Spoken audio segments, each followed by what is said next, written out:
Welcome to Doc Talk, your go-to podcast for exploring the dynamic field of clinical emergency medicine.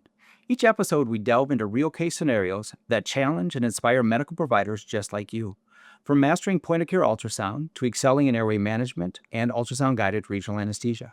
Our discussions aim not only to inform, but also transform your clinical practice. But there's more. We invite you to take your learning further with our hands-on educational courses, designed to equip you with the confidence and skills necessary to handle any emergency situation. Join us on this exciting journey of professional growth. Your next significant clinical breakthrough begins right here. So shut up, sit down, start listening. This will change your life. First case is a case of a 62-year-old woman who came to the ED complaining of 6 hours of abdominal and back pain. It was very severe, she said it was in the upper abdomen, going through to her back, calling it 10 out of 10 pain. She was kind of tender everywhere you touched her, writhing pain, it was severe. She had a history of hypertension and had been smoking for 40 years. We were worried about, of course, AAA was the first thing in my mind, or dissection, something that would cause abdominal pain right into the back. Especially when you start crossing multiple systems, right? Chest, abdominal, back. Yeah, she said it was kind of lower chest, upper abdomen, straight through to the back. So, it was very concerning. So you have significant diagnoses concerns, right? AAA or some aortic dissection, aortic emergency. Those never go well when they're actively dissecting. That gets to be very challenging. And then you have other things that it could be. It looks like a well-written board test question with only one possible answer. So that's what, as she was getting unloaded from the ambulance stretcher onto our bed, we got the ultrasound machine there right away. And that's what we were thinking about, So, and as we're scanning this person, you're putting together a differential, and usually the first thing I think I want to assess is the thing I'm most concerned about and work my way back. The advantage with POCUS is you can go from one exam to the next, and it's usually not just an isolated exam. You're looking for something, you'll look at other systems, and hopefully either rule out or rule in what might be going on. Yep. So we're looking for dangerous things, basically, that we needed to get on right away.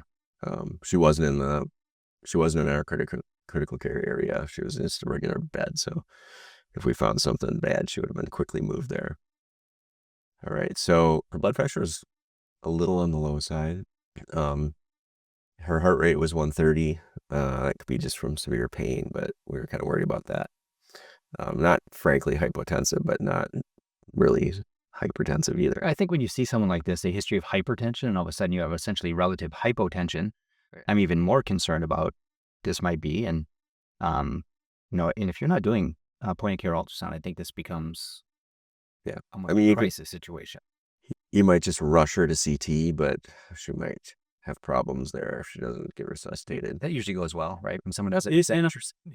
And you always hear that phrase, rush her to CT and get a quick CT. But if you really, with some accuracy, look at those time intervals, they're really long.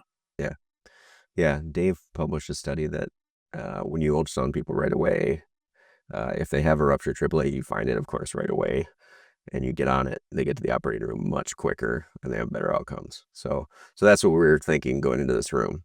And I think other things that come up, if you've ever had to resuscitate someone in the CT imaging room, very different than having them in the resuscitation bay with all your tools available. And usually after something like that, everyone needs some therapy.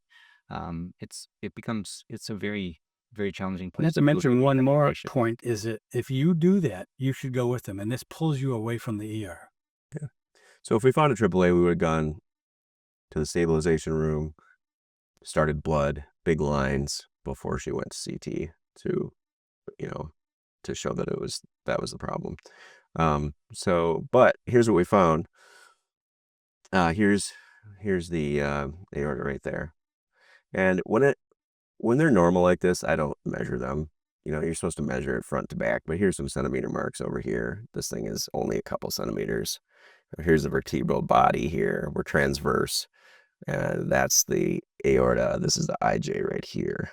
So you have this at just one segment of the aorta, so I imagine. Yeah, I went up and down, but she was a bigger lady, so had to push pretty We hard. haven't included all the images, but they're like this.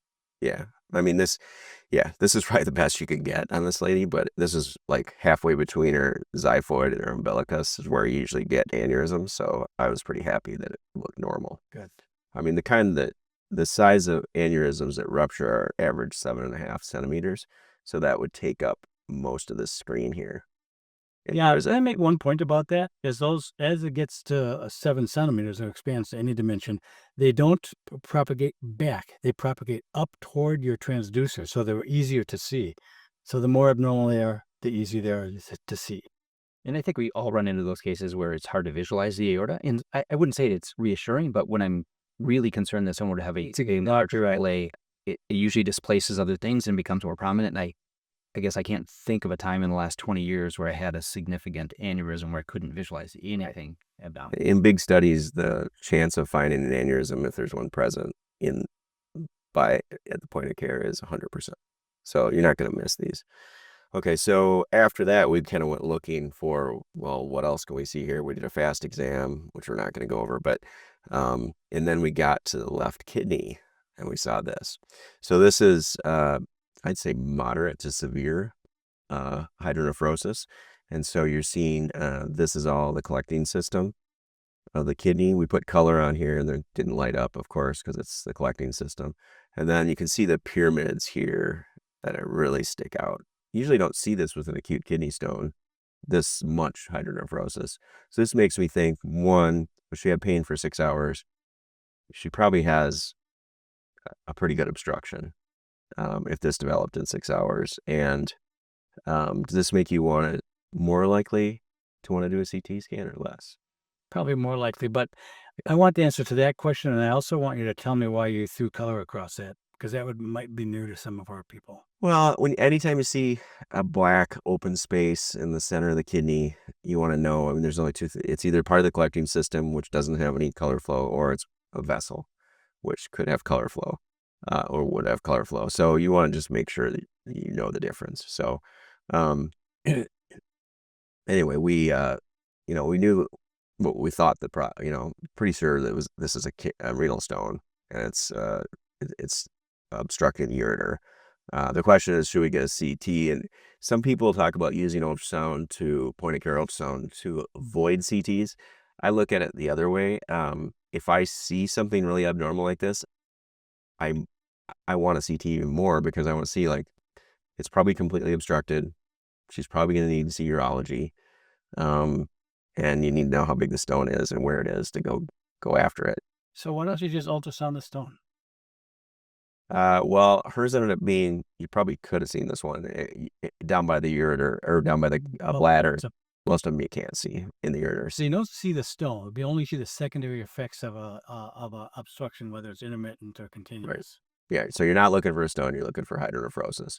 And in somebody who's had kidney stones 10 times in the past and isn't going to get an immediate urologic consult, you could just, assume this is another kidney stone, send them home. But in someone who's never had one before, who has this picture, you want to make sure you know what you're dealing with. And in her case, it's a big stone that needs to have urology take care of it. So, and I think there are a few things here. So when you go from, you have this person who's relatively hypotensive, you're worried about something catastrophic, you see a normal aorta, and then as you look at the other parts of the abdomen, when you see something like this, right, you can almost take your foot off the gas a little bit, calm down, right, get some analgesia, get some nausea control.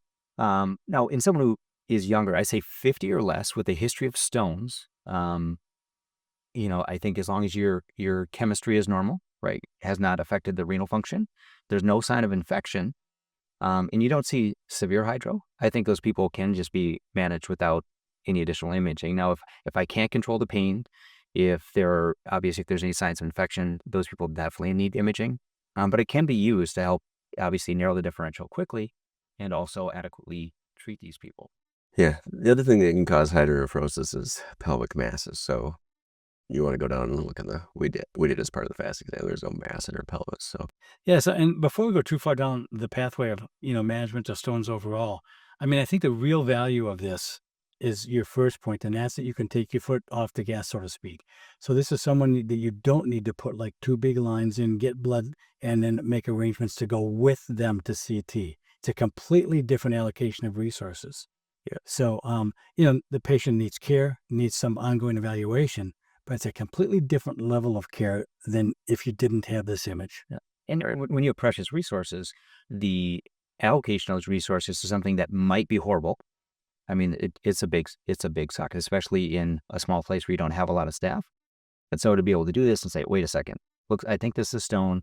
Let's get some pain control, nausea control, and evaluate this a little bit. Yeah, so her urine was actually clear. There's some other pictures of the other videos. Same It's a thing. confusing finding. It had no blood? 10%. No blood, no blood That's in her the urine. point I'm trying to make. I mean, possibly because she's completely obstructed, right? 10% of stone. Urine can't get out of that. And what's interesting about that, Tom, is we had a day-night difference. We had a 25% negative rate at night. Yeah. So What a test. it makes me think it's, maybe she's completely obstructed. There's a big, huge stone, and that's going to require someone to go get it. So follow-up is normal urinalysis and required stone retrieval by urology. Good. Very good. Excellent. Nice case. That's why you're the best, Rob. That's what Tom always says. If you had enjoyed our topics and want to learn from us in person, visit our website at hqmeded.com and discover our exceptional courses. Let's elevate patient care together.